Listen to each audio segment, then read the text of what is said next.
Introducing Rapido Cabs. Lowest price guaranteed anytime, every time. అంటే మీరు కనిపించిన ఫస్ట్ అడగాల్సిన క్వశ్చన్ ఇదే అనిపించింది నాకైతే. అంటే మీరు ఆ రోజు రిక్కీ ఏడుస్తుంటే మా అందరికీ ఏడుపు వచ్చింది. బికాజ్ మేము ఎవ్వరం కూడా ఎక్స్పెక్ట్ చేయలేదు. మేము ఆల్మోస్ట్ స్టార్టింగ్ నుంచే డిసైడ్ అయిపోయాం.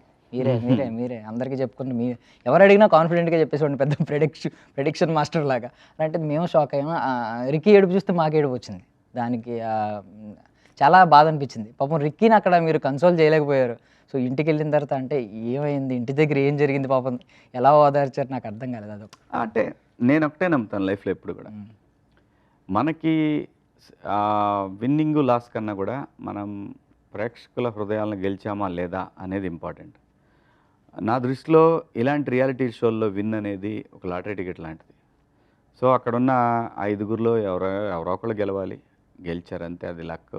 ఈ 5గురు విన్నర్స్ అనేది నేనే చెప్పాను అందరికి కూడా. ఎప్పుడు టాప్ 6లో ఉన్నప్పుడు చెప్పాను బిగ్ బాస్తోని, ఈ 6గురు విన్నర్సే లాస్ట్ డే వరకు ఉన్నారంటే వీళ్ళు 6గురు విన్నర్సే.